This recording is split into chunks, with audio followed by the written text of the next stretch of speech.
శివరాత్రిని లింగోద్భవ కాలంగా చెప్పడానికి కారణం ఏమిటంటే శివుడు లింగ రూపంలో ఆవిర్భవించాడు. కరచరణాదులతో అంటే చూడడానికి కాళ్ళు చేతులతో వీలైనటువంటి మూర్తిగా అదిగో అట్లా ఉంటారు. అట్లా కాకుండా కరచరణాదులు లేని మూర్తి కానీ ఒక రూపం అంటూ ఉన్నది మధ్యలో ఉంది. అసలు భగవంతుడికి రూపం లేనితనం ఒకటి, రూపం ఉండడం కరచరణాదులతో ఒకటి. ఈ రెండిటికి మధ్యలో ఉన్నది లింగస్వరూపం. అది కరచరణాదులు లేనిది కానీ ఒక రూపం ఉంది, అందుకని అరూపరూపి అంటారు దాన్ని. అది అర్ధరాత్రి వేళ ఆవిర్భవించింది. అది ఇప్పుడు ఈ మాఘమాసంలో కృష్ణపక్షంలో చతుర్దశి అర్ధరాత్రి.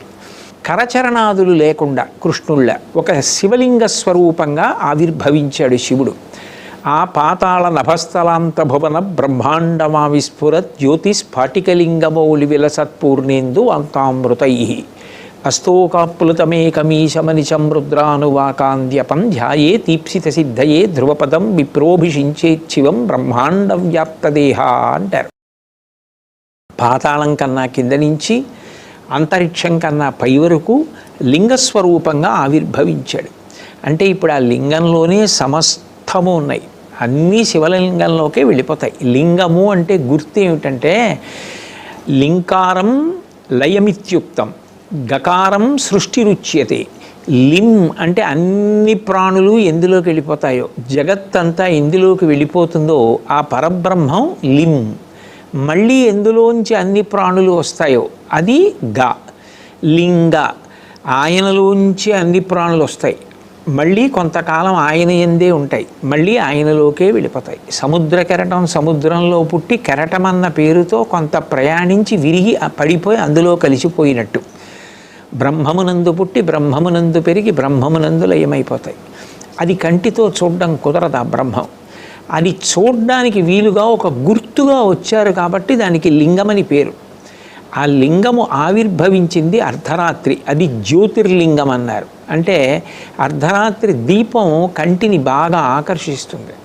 అజ్ఞానమన్న చీకటిని తీసివేయడానికి పరమాత్మ ఎవరు ఈ సృష్టి చేస్తున్నాడు, ఎవరు నిలబెడుతున్నాడు, ఎవరిలోకి ప్రాణులు వెళ్తున్నాయన్న అనుమానం వస్తే చూడ్డానికి వీలుగా ఒక గుర్తుగా లింగాకారం ధరించి ఆవిర్భవించిన రోజు కాబట్టి మహాశివరాత్రి అంటే లింగోద్భవ కాలము. పరమేశ్వరుడు 3 రకాలైన లయాల్ని చేస్తూ ఉంటాడు. అందులో మొట్టమొదటి లయం ఏది అంటే స్వల్పకాలిక ప్రళయం అంటారు. నిద్రపోవడం, నిద్ర సుఖం. అన్ని ఇంద్రియాలు అణిగిపోతాయి, మనసు అణిగిపోతుంది. గాఢ నిద్రపోయాను ఎంత హాయిగా ఉందో అంటాడు. ఆ నిద్రాకాలిక సుఖాన్ని ఇచ్చి మళ్ళీ అన్ని ఇంద్రియాలకి శక్తినిస్తాడు శంకరుడు. ఆత్యంతిక ప్రళయము అంటారు, జ్ఞానమిచ్చి మోక్షం ఇస్తాడు. మహాప్రళయము అంటారు, ఎన్ని కోట్ల జన్మలెత్తినా తనని పొందలేకపోయిన వాళ్ళని తాను పొందేస్తాడు.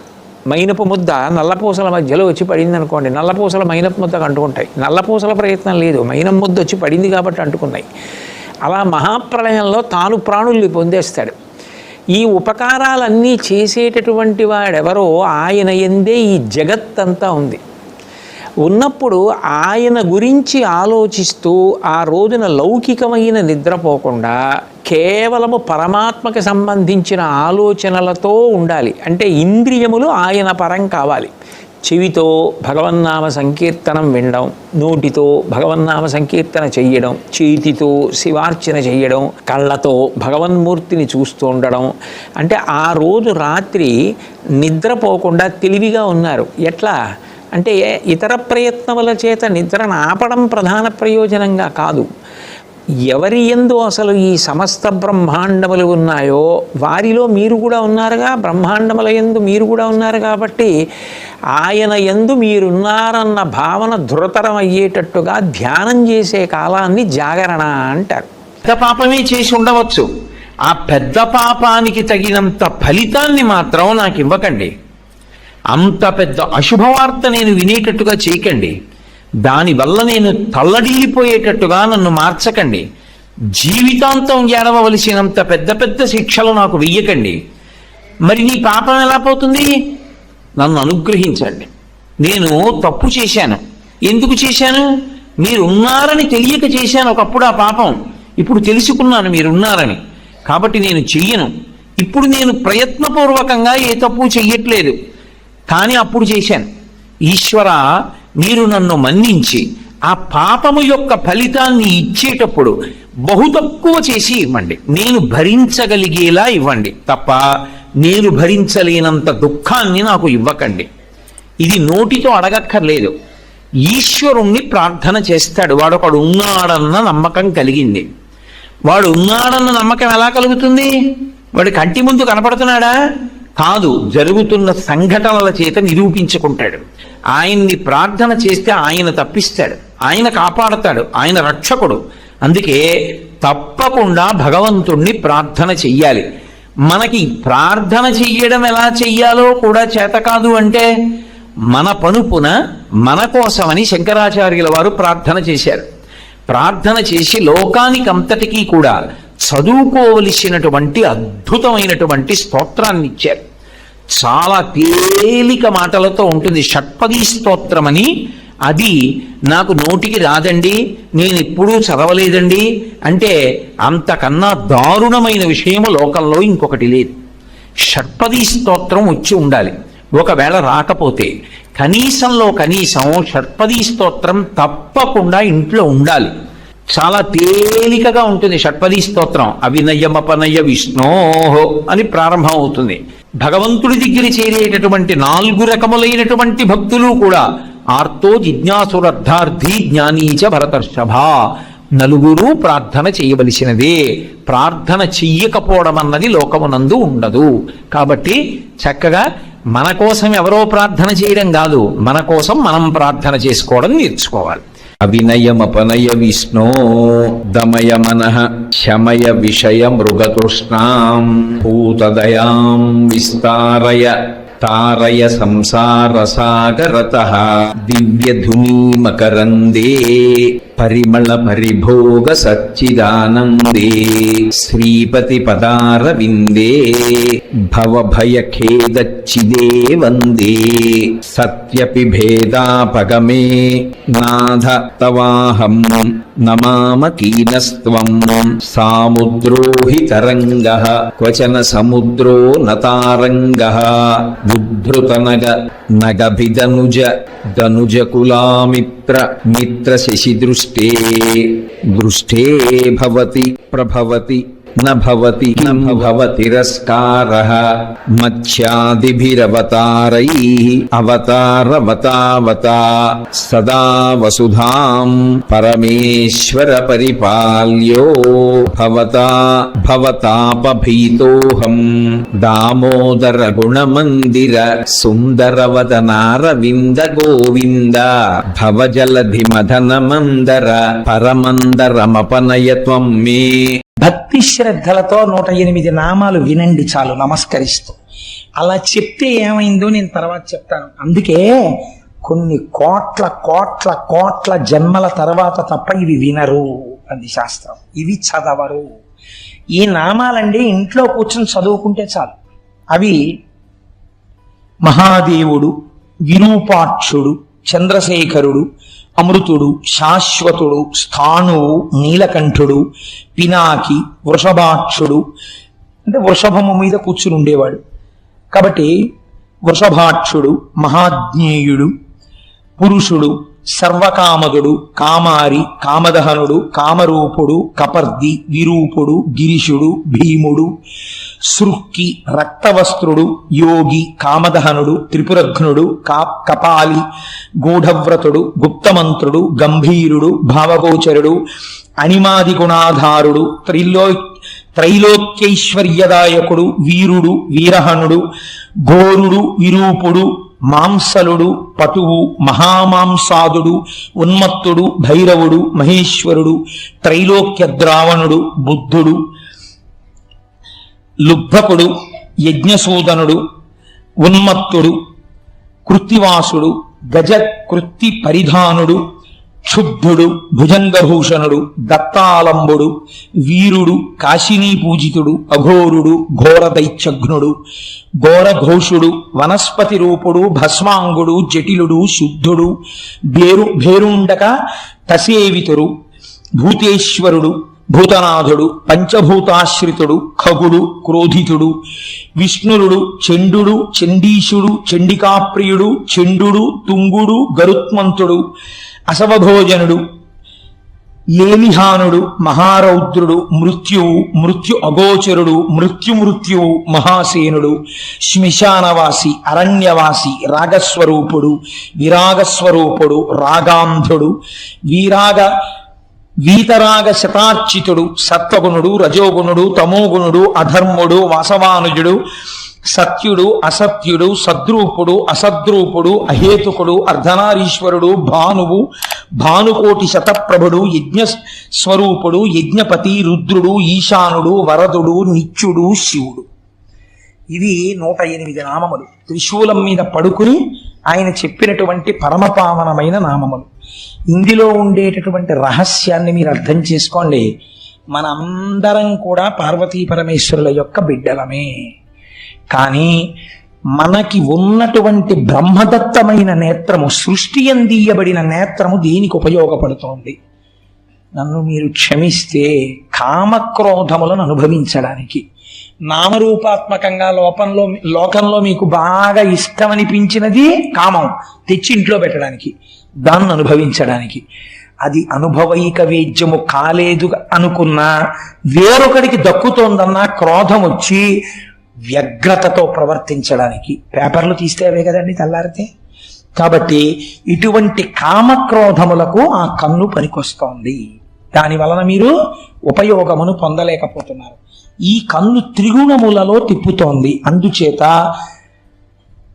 ఎటువంటి స్థితిని పొందుతున్నాం మనం అంటే, కామమునకు వశులమై హద్దులేని స్థితిని పొందడమే ఆయన అడిగినటువంటి వరం. కాబట్టి ఇప్పుడు దీని వలన ఏది వస్తుంది? మృత్యు వస్తుంది, మళ్ళీ పుట్టుకొస్తుంది. పుట్టుక మృత్యువు లేని స్థితి రాదు. కానీ ఈ కన్ను ఈశ్వరుణ్ణి చూడ్డానికి ఎప్పుడు పనికొచ్చింది? త్రిశూలం మీద పడుకుంటే పనికొచ్చింది.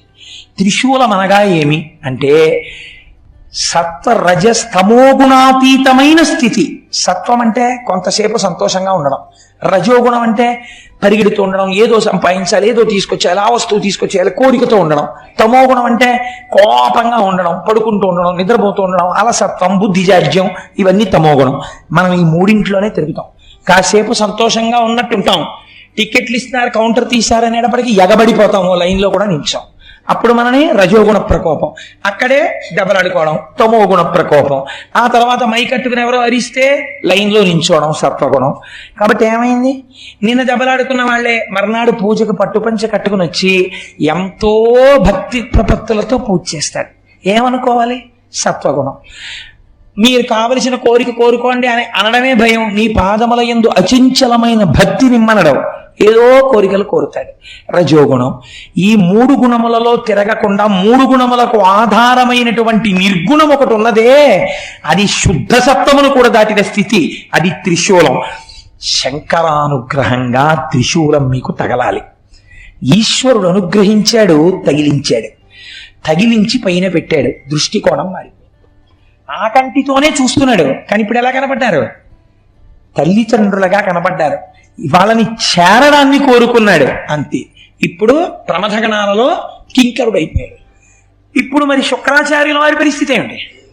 ఆయన లోపల కూర్చున్నారు గర్భంలో, యుద్ధం అయిపోయింది, చూస్తున్నారు. అన్ని చక్కగా లైవ్ టెలికాస్ట్ టీవీలో చూసినట్టు చూస్తున్నారు.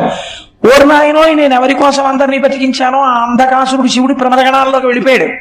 ఇప్పుడు యుద్ధం లేదేం లేదు, బయటంతా ప్రశాంతం. ప్రారంభమైనప్పుడు ఎంత వానో, ఉపన్యాసం అయిపోయేటప్పటికి అంత తగ్గిపోయినట్టు, కథా ప్రారంభంలో ఎంత అల్లరో కథ చివరికి అంత ప్రశాంతం అయిపోయింది. నేను మాత్రం కడుపులో ఉండిపోయాను. ఎలా? ఇప్పుడు ఆయనకి ఇబ్బంది పట్టుకొచ్చి, ఇబ్బంది పుట్టుకుంటే ఆయన ఒక చిత్రమైనటువంటి పని చేశాడు. ఇప్పుడు శివగర్భమునందు వాసము చేసి శివగర్భములో తిరిగి తిరిగి ఆ కడుపులో నుంచి బయటికి రావాలనుకున్నాడు.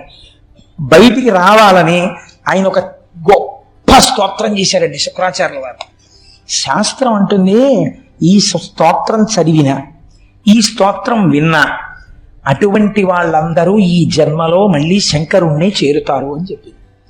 కాబట్టి అంత పరమ పవిత్రమైనటువంటి స్తోత్రము. మీరు ఆ స్తోత్రాన్ని అవతరించండి. ఆయన లోపల కూర్చుని రకరకాల తత్వానుసంధానంతో శంకరుణ్ణి పిలిచాడు పేర్లతో. ఆయన అన్నాడు, ఓం నమస్తే దేవేశాయ. ఎవరైనా ఎదురుగుండా కూర్చుని చేస్తారు, ఈయన ఎక్కడ చేస్తున్నాడు? ఆయన కడుపులోనే కూర్చుని చేస్తున్నాడు, ఆయనకి వినపడతాను. ఓం నమస్తే దేవేశాయ సురాసుర నమస్కృతాయ భూత భవ్య మహాదేవాయ హరిత పింగళ లోచనాయ బలాయ బుద్ధిరూపిణే వైయాఘ్రవసనచ్ఛదాయ ఆరణీయాయ త్రైలోక్య ప్రభవే ఈశ్వరాయ హరాయ హరినేత్రాయ యుగాంత కారణాయానలాయ గణేశాయ లోకపాలాయ మహాభుజాయ మహాహస్తాయ శూలినే మహాదంస్త్రినే కాలాయ మహేశ్వరాయ అవ్యయాయ కాలరూపిణే నీలగ్రీవాయ మహోదరాయ గణాధ్యక్షాయ సర్వాత్మనే సర్వభావనాయ సర్వగాయ మృత్యుహంత్రే పారియాత్ర సువ్రతాయ బ్రహ్మచారిణే వేదాంతగాయ తపోంతగాయ పశుపతయే వ్యంగాయ శూలపాణయే వృషకేతవే హరయే జటినే శిఖండినే లకుటినే మహాయశసే భూతేశ్వరాయ గుహావాసినే వీణా పననతాలవతే అమరాయ దర్శనీయాయ బాలసూర్య నిభాయ శ్మశానవాసినే భగవతే ఉమాపతయే అరిందమాయ భగస్యాక్షిపాతినే. శ్మశానవాసినే అంటే గుర్తుపెట్టుకోండి, ఈ లోకమంతా ప్రాణులన్నీ భస్మైపోతే కదండి ఉంది, అందుకని లోకమంతా మహాశ్మశానమే, అది దాని అర్థం. అంతటా శివుడు నిండి ఉన్నాడని, అంతేగాని శ్మశానంలో కూర్చున్నాడని కాదు దాని అర్థం. ఒకవేళ ఉన్న అందరూ వదిలి వెళ్ళిపోయే చోట ఆయన ఒక్కడే ఉన్నాడు మనకి స్వాగతం చెప్పి కౌగిలించుకోవడానికి.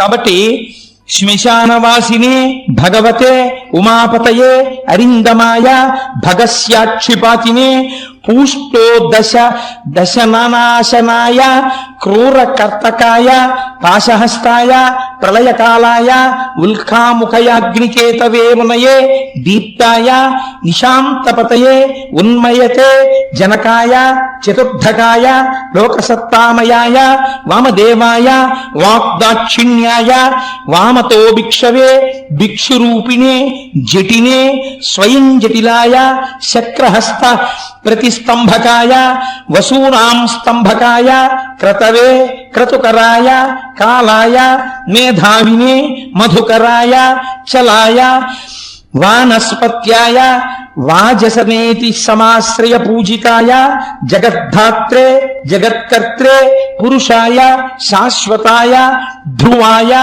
ధర్మాధ్యక్షాయ త్రివర్తిమనే భూత భావనాయ త్రినేత్రాయ బహురూపాయ సూర్యాయుత సమప్రభాయ దేవాయ సర్వతూర్య నినాదినే సర్వబాధా విమోచనాయ బంధనాయ సర్వధారిణే ధర్మోత్తమాయ పుష్పదంతయాపి భాగాయ ముఖాయ సర్వహరాయ హిరణ్యస్రవసే ద్వారిణే భీమాయ భీమపరాక్రమాయ ఓం నమో నమో నమో నమో నమస్తే నమః అని శంకరుడి కడుపులో కూర్చుని శంకరుణ్ణి ఉద్దేశించి స్తోత్రం చేశాడు. శంకరుడు ఎంత ప్రీతి పొందాడంటేట, ఒక్కొక్క నాడు తండ్రికి కొడుకు ఇబ్బందికరంగా పరిణమిస్తాడు. అయినా నువ్వు నా కుమారుడవి, నిన్ను నా గర్భవాసం చేయించాను, హద్దు లేకుండా వరాన్ని ఉపయోగించడం ఎంత ప్రమాదానికి వెడుతుందో తెలుసుకున్నావు కదా. దీనివల్లే కదండి తర్వాత కచదేవయానులది కూడా వచ్చింది. మళ్ళీని ఆఖరికి ఎక్కడికి వెళ్ళిపోయింది శుక్రాచార్యుల వారి కథ. ఆయన శిష్యుణ్ణి కాల్చి బూది చేసి బతికిస్తాడేమోనని ఆయనతో తాగించేశారు. మళ్ళీ కూతురు కోసం ఆ కచుణ్ణి బతికించవలసి వస్తే కడుపులో ఉన్నటువంటి వాడికి ఉపదేశం చేసి బయటికి వచ్చాక నేను చచ్చిపోతాను రా, మళ్ళీ నువ్వు నన్ను బతికించని చెప్పవలసి వచ్చింది. కోరరాని కోరికలు కోరి తెచ్చుకుంటే బరువై కూర్చుంటాయి. కాబట్టి అయినా రక్షణ పొందాడంటే దేనివల్ల తెలుసా అండి? శివకుమారుడిగా బతకడం వల్ల. కాబట్టి ఇప్పుడు శంకరుడు అన్నాడు ఈ స్తోత్రానికి మెచ్చుకుని, నిన్ను నా కుమారుడిగా బయటికి తెప్పిస్తాను. సాధారణంగా లోకమునందు ఒక పురుషుని యొక్క తేజస్సు హృదయ స్థానమునందు కదిలి కుమారుడిగా మారడానికి ఆ తేజస్సు వెడుతుంది. కాబట్టి నువ్వు కూడా అలాగే కదిలి అటువంటి మూత్రావయవము నుంచి బయటపడేదవుగాక అని శుక్రకణం ఎట్నుంచి వస్తుందో అటువైపు నుంచే బయటపడేటట్టుగా విసర్జించాడు. నాకు జటాటవీగల జల ప్రవాహ పావిత స్థలే గళేవలంబ్యలంబితాంబుజంగ తుంగమాలికాం ఢమఢమఢమఢమన్నినాదమడ్డవర్వయం చకార చండ తాండవంతనోతున శివ శివం జటాకటాహ సంభ్రమ భ్రమన్నిలింప నిర్జరీ విలోల వీచి వల్లరీ విరాజమానమూర్ధని ధగద్ధగద్ధగజ్వలల్లలాట పట్టపావకే కిశోర చంద్రశేఖరే రతి ప్రతిక్షణం మమ ధరాధరేంద్రనందిని విలాస బంధు బంధుర స్ఫురద్దిగంత సంతతి ప్రమోదమాన మానసే కృపాకటాక్షధోరణి నిరుద్ధదుర్ధరాపతి క్వచిద్దిగంబరే మనో వినోదమేతుమస్తుని జటాభుజంగ పింగళ స్ఫురత్మణామణి ప్రభా కదంబ కుంకుమద్రవ ప్రలిప్త దిగ్వధూముఖే మదాంద సింధుర స్ఫురత్తదుత్తరీయ మేదురే మనోవినోదమద్భుతం బిభర్తుభూత భర్తరి సహస్రలోచన ప్రభృత్య శేషలేఖ శేఖర ప్రసూనధూళిధోరణి విధూసరంగ్రిపీఠభూ భుజంగరాజమాలయా నిబద్ధజాట జూటక శ్రియైచరాయజాయతాం చకోర బంధుశేఖర లలాట చత్తరజ్వలద్ధనంజయ స్ఫులింగబానిపీత పంచసాయకన్నమన్నిలింపనాయకం సుధామయూఖలేఖయా విరాజమాన శేఖరం మహాకపాలి సంపదే శిరోజటాలమస్తున కరాళపాల పట్టికా ధగద్ధగద్ధగద్ధగజ్వలల్లలాట పట్టపావక ధనంజయాధరీకృత ప్రచండ పంచసాయకే ధరాధరేంద్ర నందినీ కుచాగ్ర చిత్రపత్రక ప్రకల్పనైక శిల్పిని త్రిలోచనేమ చిర్మమ నవీన మేఘమండలీ నిరుద్ధదుర్ధరాపది కుహూనిషీదినీతమ ప్రబద్ధబద్ధ కందర నిలింప నిర్జరీధర స్తనోతు కృత్తి సింధుర కళానిధాన బంధుర శ్రీయం జగద్ధురంధర అంటూ అగర్వ సర్వమంగళా కళాకదంబ మంజరీరస ప్రవాహ మాధురీ విజృంభణా మధువ్రతం స్మరాంతకం పురాంతకం మఖాంతకం గజాంధకాంతకాంతకం తమంతకాంతకం భజే పృషద్విచిత్రతల్పయోర్భుజంగముక్తికస్రజో గరిష్టరత్నలోష్టయో సుహృద్ది పక్షపక్షయో తృణారవింద చక్షుషో మహామహీ మహేంద్రయో సమప్రవర్తయన్ మనః కదా సదాశివం భజే.